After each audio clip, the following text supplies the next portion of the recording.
Hey there, Flag on the Play podcast listeners. It's the Duke here, and wanted to get together with you and huddle up about the absolute ass beating my Cincinnati Bengals took Sunday against the Vikings. And this is really a call out to all the potential fans out there and the fans who are hanging on by a thread. This is one of those games that we are going to lose supporters over. We're going to have some people flee the bandwagon. They've been hanging on for Burrow. They thought they'd give Jake Browning a week, see if he could do it, and it really all fell apart all at one time, all in one place. And this is my call out to you guys to say, this is where you become a diehard. You have to white knuckle the steering wheel and hang on for dear life right now, because it's going to get better. This is not, I don't think, indicative of what the entire season's going to be. Teams, especially middle of the road teams, which is basically what we are at this point. We're even middle of the road with Burrow, to be honest. The way that the offensive line plays, and if those guys can't get something together, there needs to just be massive swings. I think the GM might need to get looked at. The coaching staff definitely needs to get fired. But if you're a Bengals fan, and if you've been a Bengals fan for any period of time, you know that the organization's always a problem. Owner, all the way down to the coaching staff, is always a problem.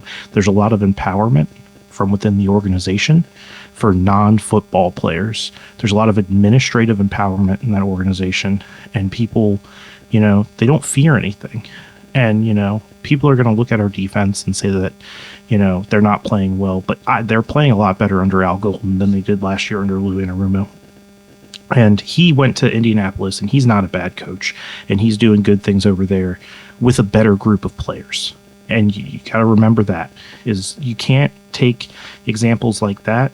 He went from dealing with, a couple of good talents and what amounts to a bunch of backups to going to a real starting NFL operation with the defense over in Indianapolis. And, that's going to show. He's going to bring a new scheme in there. Teams aren't going to be ready for it. They're going to surprise some people. That happens. Just like our defense surprised some people those first 2 weeks, generating turnovers, flying around. If you look at it, the defense, they've shored up tackling. They're tackling a lot better than they were. The secondary is marginally better, I would say. The coverage is still lacking. Our linebacking core is solid. Logan Wilson getting all the tackles. Demetrius Knight Jr., he's doing his thing. He's, also kind of a tackling machine. Our D line has looked very good. You can't put anything on the defense. You look at the 48-point score and you think, oh, the defense really gave up a lot. It was mostly Minnesota's defense. Their offense had under 200 yards of passing, under 300 total yards. If I'm not mistaken, it was like 173 and 115 or something. So it was like 290s of offense. But that should, with our offensive weapons and talent that we have on the offensive side of the ball, if they can give Jake Browning more than 1.5 seconds in the pocket to let some of these routes develop, to let these receivers get themselves open, because they don't have time to get themselves open right now. And they were playing one of the more talented secondaries in the league this week in Minnesota. So let's just not forget that. We're white knuckling it. We're hanging on for dear life. This is where you become a diehard. If you're a diehard, we also just tend to have these types of seasons where we can go from division champion to 4-win team in one season, and then the next season come back be a 10-win team. It's, kind of just the swings that the Bengals go through. We know that they're a cheaper organization, but you need to hold on, because the talent we have now is the most talented team we've had in our history. I'm including Ickey Woods. I'm including Boomer Esiason's team. I'm including Ken Anderson's. I'm including the, Carson Palmer years with, Chad Johnson / Ocho Cinco, TJ Hushmanzada, Corey Dillon, Cedric Benson, Ben Jarvis, Green Ellis, Andy Dalton, AJ Green. This team is better than all those teams, except for the offensive line. And I wish we could trade that, 2014 offensive line for this offensive line.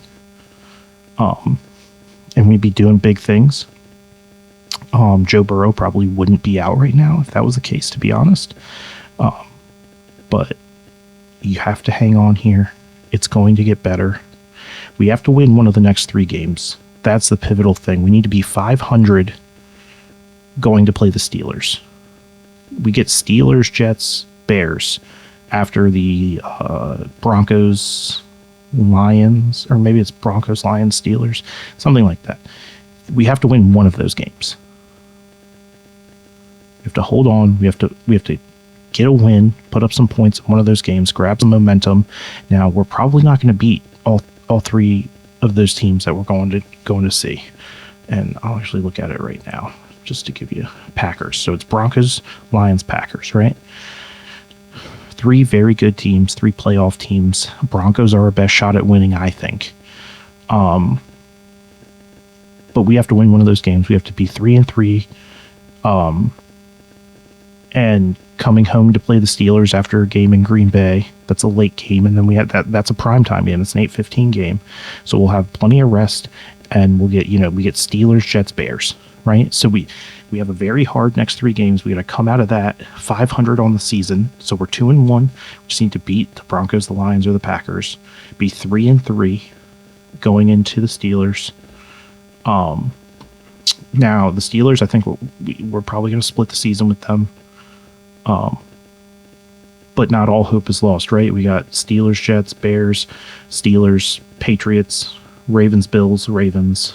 So we go through those little slogs where, Patriots, Ravens, Bills, Ravens is a tough slog. Now, I think that we're better than the Patriots, but the Patriots could become a team as the season moves on. They have a lot of potential. I think that's going to be a harder game. But then after Ravens, Bills, Ravens, we have Dolphins, Cardinals, Browns, right? And we're potentially getting Burrow back around that time. He might have Cardinals, Browns to kind of warm back up. The Browns game, I would worry about because, Myles Garrett might just be unloading. Hopefully their season's long over and they're just not invested in that game at all. And we can go in there and have, not a comfortable day, but just a day where if Joe Burrow's back, he's not getting absolutely tortured. And then we have a shot at the playoffs, right? So that's what the ride or dies are looking for. And I encourage you that if you're just on the bandwagon, don't hop off just yet because it's about to get real exciting. Just wait till after this year, then become a Commanders fan because the Commanders are about to go through the same exact thing that the Bengals are going through, where it's going to be very, very high highs and even lower lows, and the slog is going to be real. They're in that part of the cycle. It's going to happen. They're going to have the opposite of the problem we have, where they're going to need wide receivers, whereas we have wide receivers need other things. We are going to need to have a 100-yard rushing game at some point, but our run blocking, our pass blocking, it's been atrocious. It needs to get better. If we might have to just play all backups, to be honest. Marius Mims, he's a joke. I know we took a high draft pick on him, but it doesn't look like he's nothing more than a big body at this point. I see him get beat on almost every play. It seems like he doesn't have the lateral quickness to deal with NFL defensive linemen. Orlando Brown, he's washed. He's gone for. He's just over the hump. I don't care how many parties he's thrown at his house for Joe Burrow. It's not working out. And it all needs to come together now. We have 2 or 3 injuries right on the O-line. It's not necessarily our best group out there, but we're a professional football team. Jake Browning needs 3 seconds in the pocket. We need to be able to give him 3 seconds. T. Higgins needs 3 seconds. Jamar Chase needs 3 seconds. Do you genuinely think that all these, secondary corners are covering those guys for, 4, 5, 6 seconds? They're not. I don't care how many safeties you have over the top. They'll find a soft spot. But when it's 1.5 seconds, when it's 2.1 seconds, and, you're talking about a guy who just got thrown into the starting job. He knows the kind of game script. He knows the kind of things we're trying to play in an offense that is, basically 100% run by Zach Taylor, who is overcomplicating the fuck out of it. He needs to get the fuck out of town for sure. Zach Taylor does. He's got to go. I think he'd be a great offensive coordinator in the league. And if you could demote somebody to offensive coordinator, I'd do it because I think he'd be really good at that. As a head coach, he potentially is the worst player motivator of all time. He's like he's like when you're 16 and you have like, and you have young parents, and then you have like an older kid who, like, your mom had teen pregnancy kind of thing, and you have an uncle who's like 3 years older than you but trying to pretend like your uncle. That's what it feels like. It feels like he's like trying to pretend to be their uncle, but they're really the same age and have the same amount of life experience. So Zach Taylor needs to get together and get the fuck out. Maybe go after Gruden. I like Gruden a lot. Hopefully he wins his lawsuit with the NFL. I don't know if they're going to kick him out for life. I don't know what's going on with that at all. But I'm just saying that we need to get somebody in there as their head on together. We need a GM who has a better eye for talent, because I think our GM has the worst eye for talent potentially of all time. We've brought in a lot of offensive linemen over the past few years. We've brought in a lot of running backs, a lot of different, defensive pieces. And, our draft picks haven't necessarily been bad, but I think they've been expected, right? We're taking guys where they're supposed to be taken, where it's like, okay, big fucking deal. I think we should have gone DB instead of Shamar Stewart. And, that's a real problem so far. I mean, dude's already injured. He looked pretty good, but, the sustainability is going to be a big thing. We can't have a defensive Joe Burrow, because it's just not going to work. I mean, Trey, he's all but gone as far as that goes. I don't think he's getting extended again. I mean, they really went all in on this season thinking that it was going to hold up. The offensive line could not. Joe Burrow got absolutely destroyed over the first couple games. And, he probably had a lot of stress on those tendons in his foot, and they just snapped, because it didn't look like a bad hit to anybody, I don't think. But listen, I'm saying all these bad things, but at the end of the day, we are Houday Nation. We need to hold on for our boys. We still have a shot this season. And we really just gotta hang on. If Joe Burrow can come back with 3 games left, and all we need to do is win 1 or 2 of them, I think we get there, and we could really go on a run. Now, that being said, if we get mathematically eliminated by like week 14 or something, you keep him out for the season. He doesn't need to come back. Extend that rehab out. Do whatever you can to like toughen him up, figure it out. God, I'm really going through it right now, as are so many of my brothers and sisters in Houday Nation. But hey, listen, Houday on 1 break.